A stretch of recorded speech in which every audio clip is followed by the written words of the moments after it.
নমস্কার, 24 ঘন্টা আপনাদের সঙ্গে আমি অনির্বাণ। আমাদের এই বিশেষ অনুষ্ঠান জটে কৃষি নিয়ে। সিএএ বা এনআরসি বিরোধিতায় বিক্ষোভ দেখেছে দেশ। এবার ক্ষোভে পথে নেমেছেন দেশের অন্নদাতারা। প্রায় 10 দিন ধরে হরিয়ানা এবং পাঞ্জাব সীমান্তে বিক্ষোভ চলছে। কেন্দ্রের সঙ্গে 5 রাউন্ড বৈঠকের পরও সমাধান সূত্র অধরা। সিএএ নিয়ে আন্দোলনের সময় ট্রেনে বাসে আগুন ধরানো হয়েছে, পুলিশ বিক্ষোভকারী সংঘর্ষ হয়েছে, হেলদোল দেখায়নি মোদী সরকার। অন্নদাতারা স্রেফ রাস্তায় বসেই আন্দোলন করছেন, আর তাতেই নড়ে গিয়েছে মোদী সরকার। ঘরের ভিতরে প্রবল চাপ, বাইরেও অস্বস্তি তাড়া করছে কেন্দ্রকে। বৈঠকে গিয়ে কেন্দ্রের লাঞ্চ চা বিস্কিটও খাচ্ছেন না। কেন্দ্রীয় মন্ত্রীরা একই কথা বারবার বলায় কথা বলা বন্ধ করে চুপচাপ থাকছেন। কৃষকদের বোঝাতে গিয়ে নাজেহাল নরেন্দ্র সিং তোমর, পীযূষ গোয়েলরা। উল্টে 3 কৃষি আইনের 29টি ভুল তুলে ধরে কেন্দ্রকে চেপে ধরেছেন কৃষকরা।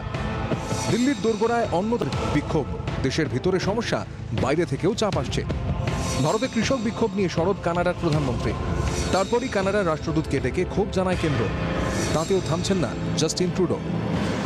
রাষ্ট্রপুঞ্জের সেক্রেটারি জেনারেলের মুখপাত্র থেকে ব্রিটিশ সাংসদরাও কেন্দ্রীয় কৃষিমন্ত্রীকে চিঠি দিয়ে উদ্বেগের কথা জানিয়েছেন। ঠান্ডার মধ্যে টানা রাস্তায় কৃষকরা, সেই কৃষকরা যাদের কথা প্রধানমন্ত্রীর মুখে মুখে ফেরে। 3টি কৃষি আইন প্রত্যাহারের দাবিতে কৃষকদের বিক্ষোভ। 5 রাউন্ড আলোচনার পরও সমাধান সূত্র মেলেনি। चर्चा बहुत अच्छे माहौल में हुई।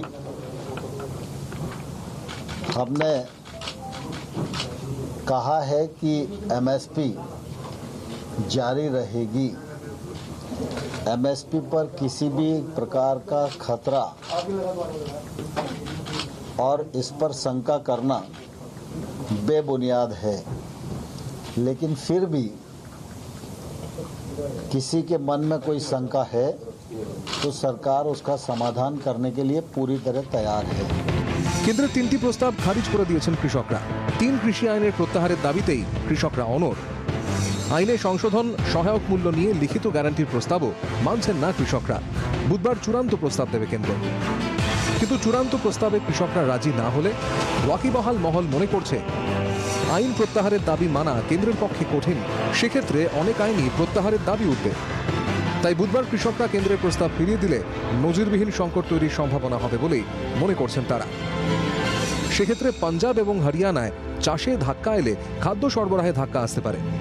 কোভিড আবহে কৃষিক্ষেত্রে নয়া সংকট তৈরির আশঙ্কা। কৃষি বিশেষজ্ঞরাও কার্যত দুভাগ। একদল বলছেন নতুন আইনে কৃষকদের ক্ষতি, অন্য দলের বক্তব্য কৃষকদের সামনে নতুন সম্ভাবনা খুলে দেবে 3 নতুন আইন। কৃষি আইন ভালো বা খারাপ সেটা নিয়ে ভাবার সময় এখন নয়। আপাতত কৃষকদের বুঝিয়ে সুঝিয়ে আন্দোলন তোলাই কেন্দ্রের লক্ষ্য। দ্বিতীয় দফায় মোদী সরকারের সামনে সম্ভবত সবচেয়ে বড় চ্যালেঞ্জ। ব্যুরো রিপোর্ট, জি 24 ঘন্টা।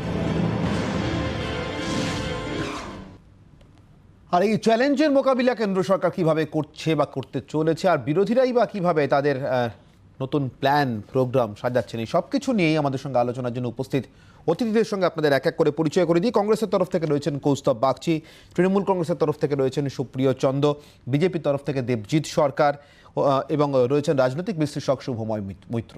4 জনকে স্বাগত জানাচ্ছি আমাদের এই আলোচনায় যোগ দেওয়ার জন্য। একেবারে প্রথমে দেবজিৎ বাবু, আপনার কাছে আসবো।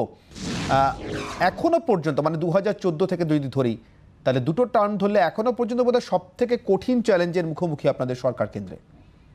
না, আমি তা মনে করছি না। চ্যালেঞ্জের কিছু নেই। যাদের জন্য এই আইন আনা হয়েছে তাদেরকে ভুল বোঝানো হয়েছে। মিনিমাম সাপোর্ট প্রাইস যেটা, সেটা এমএসপি নিয়েই এই আলোচনা।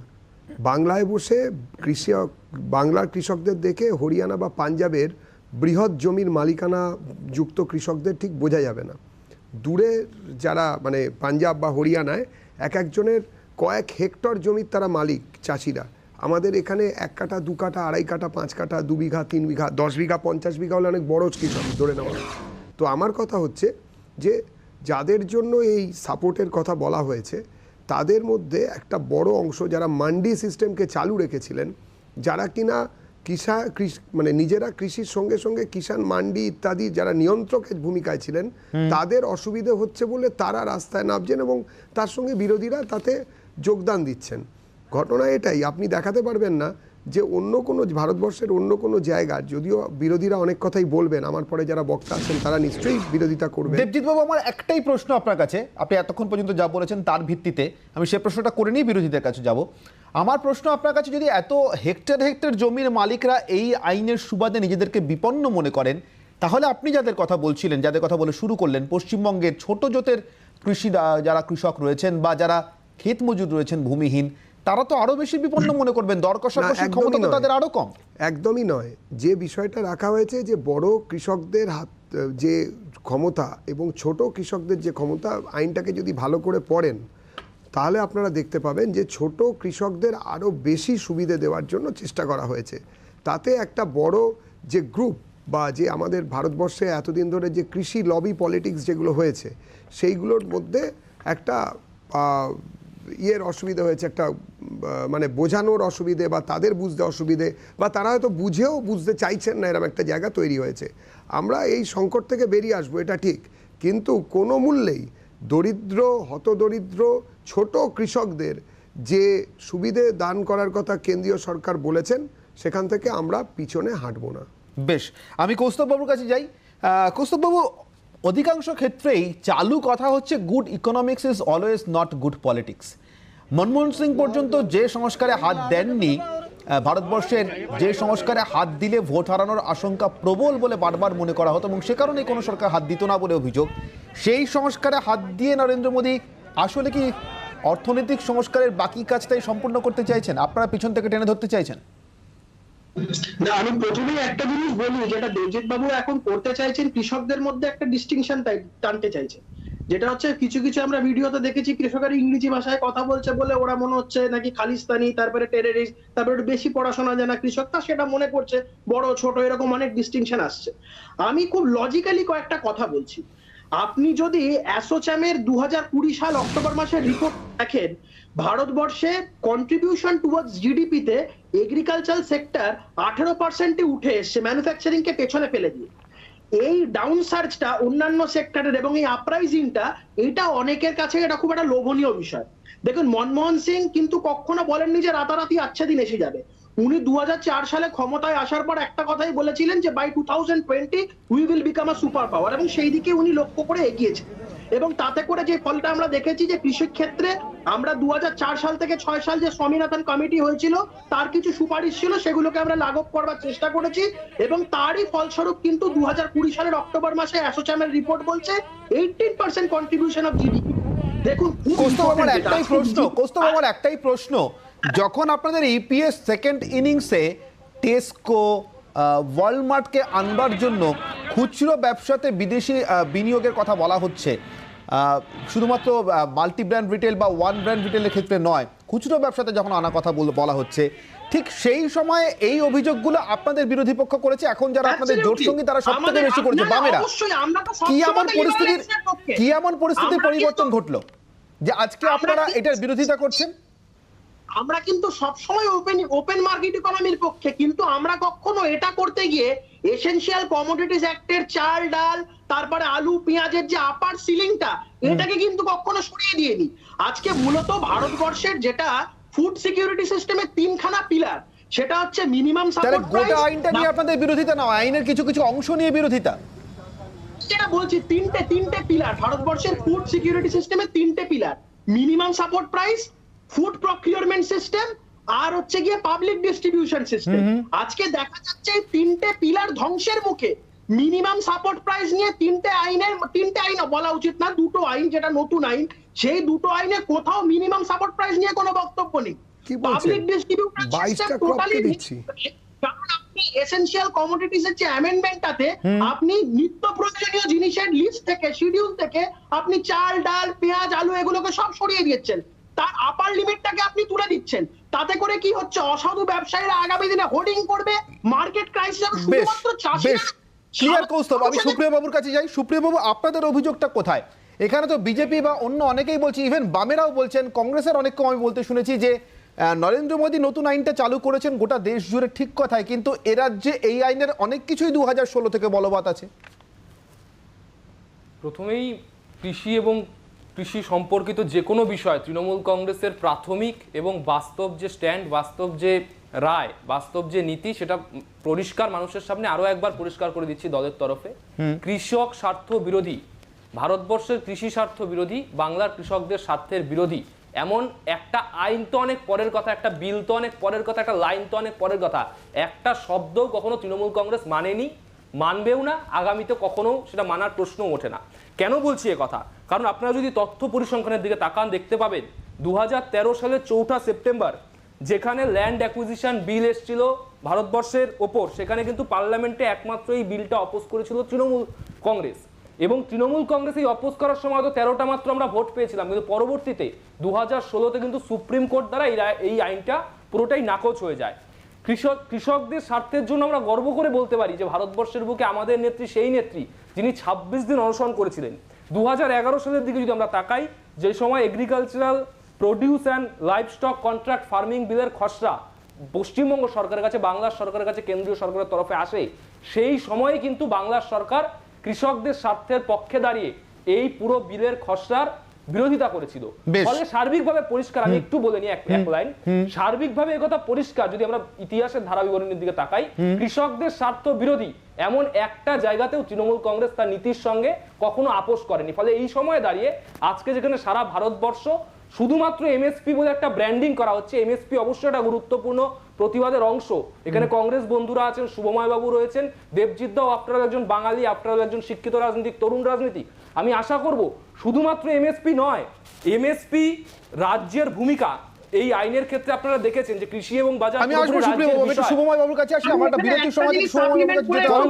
শুভময় বাবু, আমি আপনার কাছে একটাই প্রশ্ন নিয়ে আসবো, এই গোটা বিক্ষোভে আমি নির্দিষ্টভাবে বামপন্থীদের ভূমিকা নিয়ে শুভময় বাবুর কাছে আমার একটা প্রশ্ন আছে।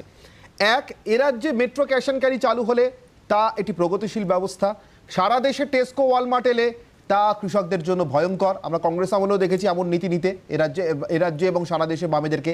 আমি সাম্প্রতিক ঘটনাটার দিকে চোখে আঙুল দিয়ে দেখাতে চাইবো, পাঞ্জাব হরিয়ানার উচ্চবিত্ত কৃষক আর পশ্চিমবঙ্গের ভূমিহীন বা নিম্নবিত্ত কৃষকের সমস্যা এক, তাহলে পার্টি কর্মসূচিতে কৃষক শ্রেণীকে 3টে ভাগে ভেঙে রেখেছেন কেন তারা? একটা ব্যাপার তো খুব গুলিয়ে যাচ্ছে আমার, যে দেবজিৎ বাবুও প্রথমে বিরোধীরা বললেন আর আপনিও আমাকে বামেদের কথা বলতে বলছেন। আমি বামেদের প্রসঙ্গে জানতে চাইছি রাজনৈতিক বিশ্লেষক হিসেবে আপনার কি মনে হচ্ছে? সেই জায়গা থেকে আসছি, এই যে গোটা বিষয়টা যেটা ঘটছে সেটা প্রত্যেকটি রাজনৈতিক দল তার নিজের সুবিধে মতন তার কথা বলে। আপনি যদি সহজে ডানপন্থা আর বামপন্থাকে আলাদা করার চেষ্টা করেন, তাহলে সোজা বিষয়টা হচ্ছে যে ধনতন্ত্রের দিকটা কি, সেখানে হচ্ছে সম্পদকে চটজলদি আয়ে ট্রান্সফার করা, আর তুলনামূলকভাবে সমাজতন্ত্রের দিকটা কি, সেটা হচ্ছে আয়টাকে সম্পদে ট্রান্সফার করা। এইবার এখানে যখন এই মুহূর্তে যে কাজটা বিজেপি নেতৃত্বাধীন সরকার করছে, তাতে কিছু ভালো বিষয় আছে, কিছু খারাপ বিষয় আছে, এবং সেগুলো বিশেষভাবে নির্ভর করবে তার ইমপ্লিমেন্টেশন অর্থাৎ রূপায়ণের উপর। এবার এই যে গরিব চাষি বা ছোট চাষি এবং বড় চাষি, সেইটা যত না সমস্যার, তার থেকে বড় সমস্যাটা হচ্ছে এই যে কোভিড পরিস্থিতিতে বিজেপির যে কেন্দ্রীয় সরকার সংস্কারের কথা বলছেন, এই সংস্কারের সময়টা ঠিক আছে কিনা। আমার মনে হয় এই ধরনের বিষয়গুলো, দেখুন বিজেপি তো যা যা কথা বলেছিল, যে কর্মসূচি নিয়ে তারা ক্ষমতায় এসেছিল, সেগুলো তারা রূপায়িত করছে একেবারে পরিষ্কার। তারা নির্বাচনে জেতার সময় কাশ্মীর নিয়ে যা বলেছিল, রাম মন্দির নিয়ে যা বলেছিল, কৃষি আইন নিয়ে যা বলেছিল, 3 তালাক নিয়ে যা বলেছিল, তাদের মধ্যে কিন্তু কোনো ভনিতা নেই। আপনি পছন্দ না করতে পারেন তাদের, কিন্তু তাদের বক্তব্যগুলো তারা রূপায়িত করছেন। মুশকিল হচ্ছে এই যে সংস্কারমূলক দক্ষিণপন্থী একটা পরিবর্তন তারা কৃষি ক্ষেত্রে আনতে চাইছেন, তার জন্য আমার মনে হয় সময়টা একেবারে প্রপার নয়। বেশ, সংস্কারের সম্পূর্ণ প্রয়োজনীয়তা বা অপ্রয়োজনীয়তা নিয়ে একমত না হলেও সংস্কারের সময় জ্ঞান নিয়ে অনেকেই প্রশ্ন তুলছেন, বিশেষ করে রাজনৈতিক বিশ্লেষক শুভময় মৈত্র এইমাত্র সে প্রশ্ন তুলেছেন। বিরতিতে যাওয়ার আগে আমি দেবজিৎ বাবুর কাছে যাব। দেবজিৎ বাবু, যদি সংস্কারের প্রয়োজনীয়তা আছে বলেও ধরে নিই, তাহলেও সময়টা কি প্রপার হলো না এবং সেই কারণেই এত সমস্যা? দেখুন, সময় নিয়ে ভেবে লাভ নেই, দেশকে এগোতে হবে। সময় ইত্যাদি তো যারা রাজনীতি করেন, রাজনীতি করার জন্য তাদের, একটা রাজনৈতিক দল 5 বছরের জন্য দেখবে তারা দ্বিতীয়বার জেতার জন্য তারা হচ্ছে পলিটিক্স করে থাকেন, তারা পলিটিশিয়ান। কিন্তু যারা পায়োনিয়ার হবেন তারা 5টা জেনারেশন, 5টা প্রজন্ম কী করবে সেটার দিকে নজর দেবেন। আমি একটুখানি, আমাকে সুযোগ দিন, 1 মিনিট 2 মিনিট চেয়ে নিচ্ছি। প্রথম কথা, এটা কোনো মন গড়া বিষয় আমরা বানাইনি, আমার দল বা আমার দলের সরকার করেননি। Commission for agricultural cost and prices একটা কমিশন আছে, সেখানে আমার দলের লোকেরা বসেনি। সেখানে এই বিষয়ে যারা জানেন, যারা এই নিয়ে লেখাপড়া করেন, রেগুলার পড়াশুনো করেন, নোট নেন, তারা এটা করেন, এটাতে থাকেন। তারা এটাকে বলে সিএসিপি। তাদের রেকমেন্ডেশনে এমএসপি তৈরি হয়েছে। এখানে বললেন না এমএসপি কোনো বিষয় নয়, আমার আগের বক্তারা বললেন। আপনারা দেখুন ওখানে যারা আন্দোলন করছেন, আপনাদের বুম যদি ওদের কাছে পৌঁছয় বা সর্বভারতীয় যেসব ক্যামেরা মানে চ্যানেল যারা ক্যামেরা নিয়ে যাচ্ছেন, তাদের একটাতেই আপত্তি, সব মেনে নেব, শুধু এমএসপিটা মানবো না। এমএসপিতে কি দেওয়া হয়েছে? 50%, অর্থাৎ 50%। 1 বিঘা জমিতে, ওদের অবশ্য হেক্টরে, আগেই বলেছি বড় চাষি, 1 হেক্টর জমিতে গম চাষ করতে যে কস্ট হয় তার 1.5 গুণ টাকা ওনাকে লাভ করতে হবে। আমরা সেখানে, ওরা 2 গুণ চাইছে, আমরা সেখানে 1.5 গুণের কথা বলেছি। এই 1.5 গুণের ফলে এই টাকা দিয়ে যে ফসল কেনা হবে, সরকার যে ফসল কিনবেন, সেটা তো আমাকে শেষ করতে দিন ভাই। আপনারা যখন বলেছেন, আমি কোনো কথা বলিনি, আমাকে একটু শেষ করতে দিন। আপনারা বিরোধিতা করবেন, বলতে দিন। এই 50% যে পয়সা দিয়ে যে ফসলটা কেনা হবে, সেটা আপনার আমার ট্যাক্সের পয়সায়। এই ট্যাক্সের পয়সায় আমার মন্ত্রীরাই শুধু খাবেন, আমার বিজেপির কর্মীরাই খাবেন তা নয়। ভারতবর্ষের অন্তোদয় যোজনাভুক্ত যারা আমাদের ভোট দেন, যারা আমাদের ভোট দেন না, সবাই এই ফসলের অধিকার পাবেন। এই ফসলের মধ্যে আমরা 22,000 গ্রামীণ এগ্রিকালচার মার্কেট করার কথা বলেছি। না, আমাকে কৌস্তবের কাছে যেতেই হবে, প্লিজ। 1 মিনিট। হ্যাঁ, জাস্ট বিরোধিতে যাবেন, তাহলে বলতে দিন। বলছে আমার কথা হচ্ছে, গ্রামীণ এগ্রিকালচারাল মার্কেটের কাছে আমাদের 22,000 গ্রামীণ এগ্রিকালচারাল মার্কেট তৈরির কথা আছে। এইগুলোর মাধ্যমে আমরা একদম দেবজিৎ, আমি একটু কৌস্তব বাবুর কাছে যাই, প্লিজ। ফসল বাজারে বিক্রি করতে কৌস্তব চেয়েছি। বাবু, সেটা হচ্ছে farmers empowerment protection agreement price assurances and farm service bill আর ফার্মার্স প্রোডিউস। আমি ওটাতেও আসছি ভাই, আমাকে আগে বলতে দিন। না বলতে দিলে আপনার প্রশ্নের উত্তর দেব, আগে আমার কথাটা শুনুন। যদি প্রশ্ন উত্তর পেয়ে যান, বলার তো দরকার নেই। এতদিন ধরে আমরা আইনজীবী, যারা ডাক্তার, যারা ইঞ্জিনিয়ার, তারা তাদের পরিশ্রমের দাম, তাদের প্রোডাক্টের দাম ঠিক করেছে। শুধুমাত্র চাষিদের বেলায় চাষিদের ফসলের দাম ঠিক করে ফোরেরা, আমরা তার বিরোধিতা করেছি। আমি একটু শুভময় বাবুর কাছে যাব। শুভময় বাবু, আমার একটাই প্রশ্ন আপনার কাছে, কোথাও কি একটা মৌচাকে ঢিল ছোড়ার কাজ করেছেন নরেন্দ্র মোদী? আমি সময় গেলের প্রশ্নটাকে যদি সরিয়েও রাখি, মৌচাকে ঢিল ছোড়াতে, অর্থাৎ মধ্যস্বত্বভোগীদের স্বার্থে আঘাত লেগেছে বলেই কি এত ঘোর বিক্ষোভ? আমার কিন্তু এই জায়গাটাও মনে হয় যে এখানে আপনি যেটা বলেছেন, এই বিষয়টা থাকতেই পারে যে যারা ফসল ফলাচ্ছেন আর যারা কিনছেন, তাদের মাঝে বেশ কিছু মানুষ আছেন যারাই কেনা বেচার মধ্যে থাকেন। আমরা অনেক সময় তাদের ফোড়ে বলি, অনেক সময় তাদের মধ্যস্বত্বভোগী বলি, এবং সত্যিকারের আমাদের রাজ্যেও এই বিষয় নিয়ে অনেক রকম দ্বিধাদ্বন্দ্বের জায়গা আছে যে চাষির কাছ থেকে কোন দামে কিনে কোন দামে বিক্রি করছেন এই মানুষেরা। সেইখানে একটা জায়গা তো বটেই যে যদি সত্যিকারের এই মাঝখানটা পুরো বাদ দিয়ে দেয়া যায়, সেক্ষেত্রে বেশ কিছু মানুষের সুবিধে হতে পারে, যারা প্রোডাকশন করছেন বিশেষত তাদের সুবিধা হবে। কিন্তু একটা দিক একেবারে এড়িয়ে যাওয়া ঠিক হবে না, একটু বলে নিই। সেটা হচ্ছে মাঝের সারিতে যারা আছেন তারাও কিন্তু আমাদের দেশের নাগরিক, এবং সেইখানে সঠিকভাবে তাদের সুপ্রিয় বাবুর একটা কমেন্ট নিয়ে নেব। সুপ্রিয় বাবু, মধ্যস্বত্বভোগীরাও কিন্তু আহত হচ্ছেন এবং সেটাও কিন্তু আন্দোলনের একটা কারণ। আপনারা কি তাদের স্বার্থ একই রকম ভাবে রক্ষা করার পক্ষে কৃষকদের সঙ্গে সঙ্গে? তৃণমূল কংগ্রেস তার জন্মের সূচনা লগ্ন থেকে মানুষের পক্ষে, প্রো পিপল একটা পার্টি। সেই জায়গা থেকে দাঁড়িয়ে দেবজিৎ দা খুব অদ্ভুত অপ্রাসঙ্গিক কথা বলছেন। বাংলার তরুণ রাজনীতিকদের মধ্যে একজন হয়েও এরকম অপ্রাসঙ্গিক কথা টিভি চ্যানেলে বসে বলাটা, শোনাটা খুব অবান্তর। সেটা বলছেন দেবজিৎ বাবু, বলছেন যে কৃষকরা নাকি ব্যাপারটা বুঝতে পারছেন না। এ তো মানে গায়ে মানে না আপনি মোড়ল। কেন্দ্রীয় সরকার কৃষকদের জন্য কাজ করার চেষ্টা করছে, সারা ভারতবর্ষের কৃষকরা দিল্লি অব্দি চলে গিয়েছে। আমার বলতে এমনিতেই সুবিধা হবে, কারণ আমি মানুষের কথা বলছি, কোনো বানানো কথা বলছি না। দেবজিৎ দা, আমি একটা উদাহরণ একটু বলে নি, আমি এই বিষয়ে আলোচনা সমাজেতে এখানেই শেষ। জটেই কৃষি নিয়ে আমরা আলোচনা এখানে শেষ করছি। দেখব কেন্দ্রীয় সরকারের শেষ প্রস্তাব সম্পর্কে কিভাবে দেখেন সেই প্রস্তাবকে কৃষক সংগঠনের প্রতিনিধিরা।